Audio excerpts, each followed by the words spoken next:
Hello વિદ્યાર્થી મિત્રો, good morning, જય Shri Krishna. Welcome all to 11th standard of 2020-2021. હવે દરેક વિદ્યાર્થીઓ છે, સૌથી પહેલા તો ભગવાનના નામથી જ આપણે જે શરૂઆત કરશું કે ભાઈ શ્રી ગણેશાય નમઃ, બરાબર. અને ભગવાનને યાદ કરી અને ત્યારબાદ આપણે દરેક વ્યક્તિ છે એ આપણા ભણવાની શરૂઆત કરવાના છીએ. તો ગણેશજીને છે આપણે પ્રાર્થના કરશું કે આટલી જે ભયંકર મહામારીની વચ્ચે આપણે ભણવાનું શરૂ કરવા જઈ રહ્યા છીએ, તો એમાં આપણને છે એ કોઈ વિઘ્ન ન આવે, આપણને કોઈ સમસ્યા ન આવે, એનું આપણે છે બધા ધ્યાન રાખશું. અને એ માટે છે હવે આપણે છે આપણા અભ્યાસક્રમની પણ શરૂઆત કરવાના છીએ. તો તમારી નજર સામે મેં મૂકેલું છે કે સૌથી પહેલા તો દીકરાઓ આપણને એ ખબર હોવી જોઈએ કે આપણી જે પેપર સ્ટાઇલ છે, બરાબર, ધોરણ 11 ની અંદર ઇંગ્લિશ સબ્જેક્ટ અને એ પણ પાછી સેકન્ડ લેંગ્વેજ જે અહીંયા લખેલું છે SL.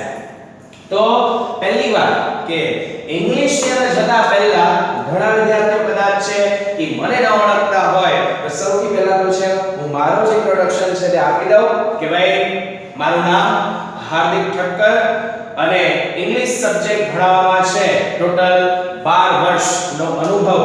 અને હવે 13મું વર્ષ જેની શરૂઆત કરવા જઈ રહ્યા છીએ આપણે આ ભયંકર મહામારીની અંદર. અને છતાંય આપણે અભ્યાસ અટકે નહીં એના માટે થઈ અને હવે આજથી આપણે શરૂઆત કરવાના છીએ. વિદ્યાર્થી મિત્રો, ઇંગ્લિશ સેકન્ડ લેંગ્વેજ અને પહેલા તો ઘણા બધા સ્ટુડન્ટ્સ ઇંગ્લિશ સાંભળે કે ભાઈ ઇંગ્લિશ મારું શું થશે, બરાબર છે. તારું કંઈ જ નહીં છે બેટા, ડોન્ટ વરી, બરાબર. English is just a language. અંગ્રેજી જે છે એ ફક્ત એક શું છે, ભાષા છે, નથિંગ એલ્સ. આપણી ગુજરાતી કેમ ભાષા છે એમ ઇંગ્લિશ પણ એક ભાષા છે, પણ આપણે બધાએ એને વિષય બનાવી દીધો છે અને એટલે જ બધી મગજમારીઓ શરૂ થઈ ગઈ. ઇંગ્લિશનું પેપર હોય તો ઘણા બધાને રાત્રે પહેલા તો ઊંઘ ન આવે, સ્પેશિયલી બોર્ડની એક્ઝામ વખતે જેને એમાં ઇંગ્લિશ નથી આવડતું એને સ્પેશિયલ, બરાબર. પણ જે લોકો એટલી બધી મગજમારી ધરાવે છે કે આ વખતે પણ ઘણું બધું છે એ ખરાબ રિઝલ્ટ જોવા મળ્યું ધોરણ 12 ની અંદર, સ્પેશિયલ 12 કોમર્સ ની અંદર, બરાબર.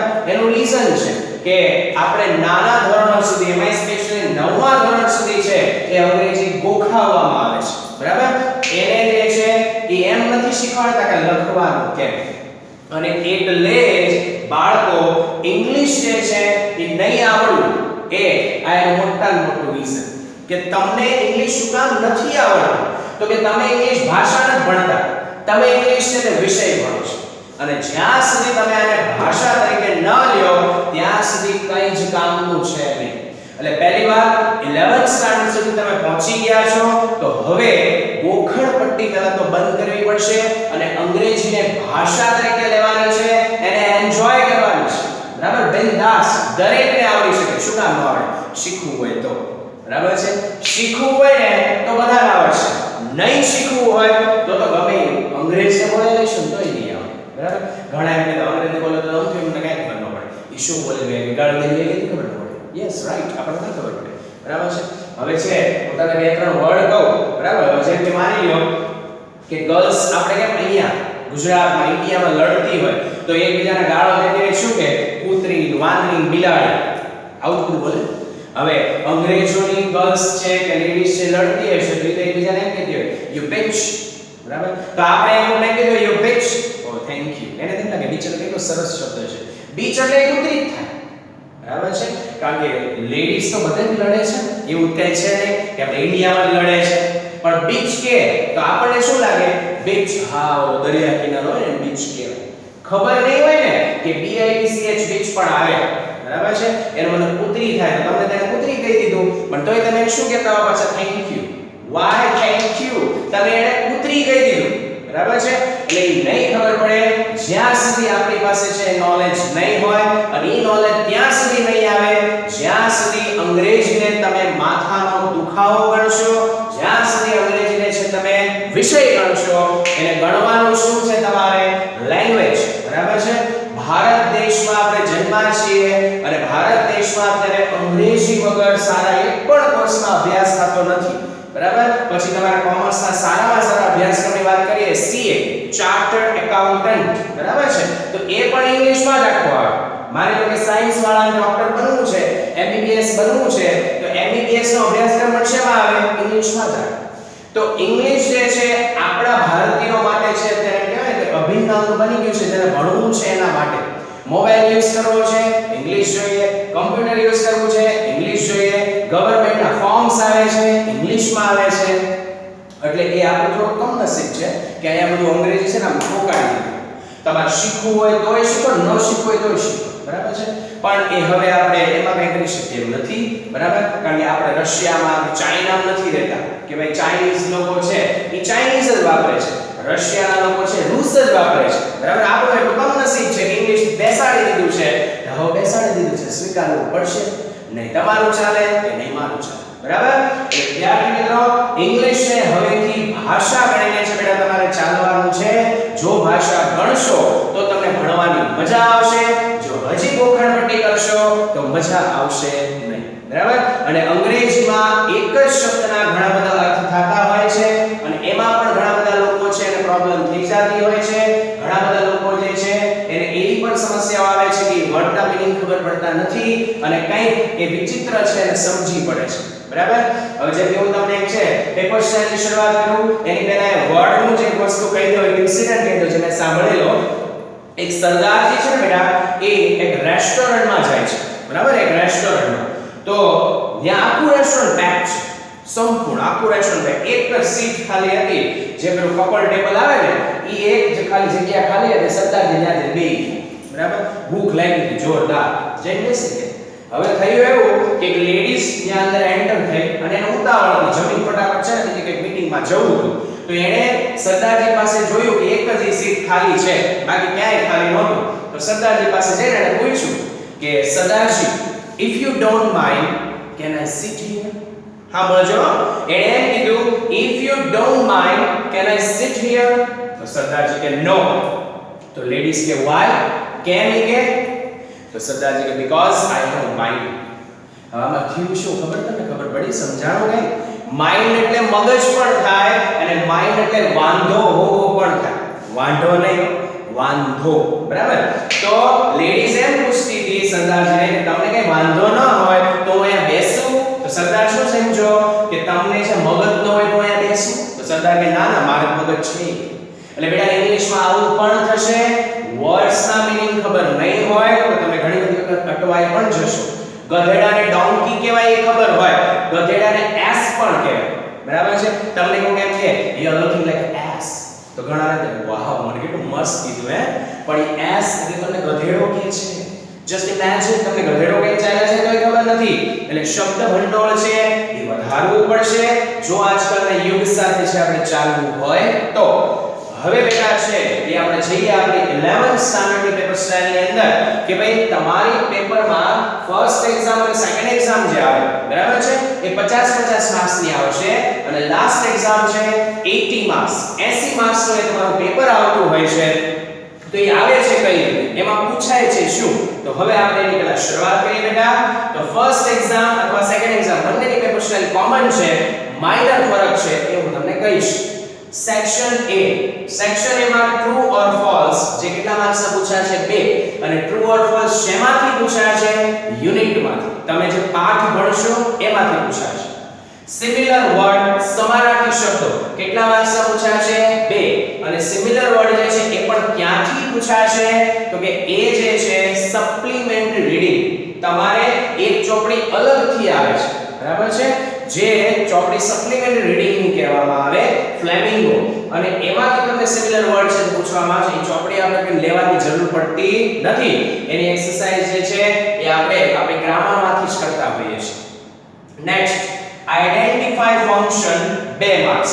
આઇડેન્ટિફાય ફંક્શન જે તમારે ધોરણ 10 માં પણ આવ્યું હતું કે આપેલું વાક્ય છે ઈ કયા ટોપિક નું છે, કયા ટોપિકને લાગુ પડે છે, જેમ કે ગિવિંગ એડવાઇસ હોય, ગિવિંગ સજેશન હોય, બરાબર છે, અથવા તો કમ્પેરિંગ હોય, શેનું છે એ તમારે કહેવાનું. અને ગ્રામરનો ટોપિક થઈ ગયો.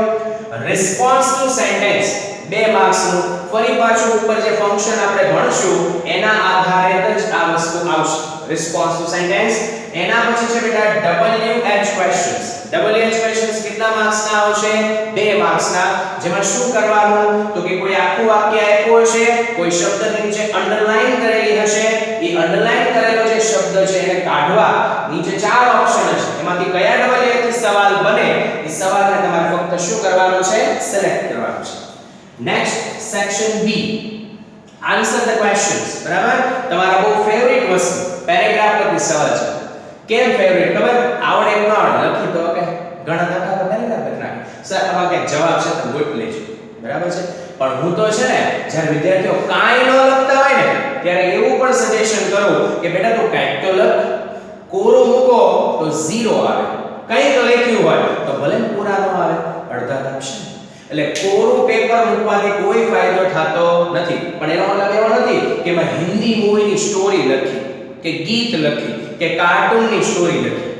આને લખતું જ લખવાનું પાછું. એ તો ઘણા કે હા સરે કીધું તો કોરું નહીં મૂકવાનું. લે નવ ગીત કઈ આવ્યો છે લખી નાખો. નથી લખવાનું હો ભાઈ. પેપર છે, ધ્યાન રાખો. નેક્સ્ટ છે અને આ શેના ઉપરથી આવશે બેટા? યુનિટ. તમે જે પાઠ ભણશો એમાંથી જ આવશે. ઉપર પેરેગ્રાફ આવશે, વિશે કહેવાય ક્વેશ્ચન હશે, એમાંથી તમારે આન્સર ફાઇન્ડ કરવાનો. આન્સર ધ ક્વેશ્ચન કેટલા માર્ક્સનું છે બેટા? 3 માર્ક્સનું. આ શેમાંથી આવશે? સપ્લિમેન્ટરી રીડિંગ માંથી આવે. સિમિલર વર્ડ આવે છે ને, મેં કીધું તો સપ્લિમેન્ટરી રીડિંગ. બસ સેમ વસ્તુ અહીંયા ફરીથી સપ્લિમેન્ટરી રીડિંગ માંથી તમને છે એ પેરેગ્રાફ આપશે, નીચે ક્વેશ્ચન્સ હશે, એના આન્સર તમારે આપવાના. ધોરણ 10 માં તમારે કઈ ચોપડી આવી યાદ છે તમને? બ્લેક બક આવતી. બરાબર છે? હવે ફ્લેમિંગો આવશે અથવા લેપિંગ. તો હવે સેક્શન સી, સમરી રાઇટિંગ. બરાબર? તો સમરી રાઇટિંગ છે કેટલા માર્ક્સનો આવશે? 3. તો પહેલા તો ઘણા બધા છે ને વિચારમાં પડી ગયા છે સમરી એટલે થાય શું? તો સમરી નું ગુજરાતી થાય સંક્ષેપીકરણ. તમને એક મોટો પેરેગ્રાફ આપ્યો હોય, બરાબર છે, એને તમારે તમારા શબ્દોમાં છે ટૂંકમાં વર્ણન કરી દેવાનું.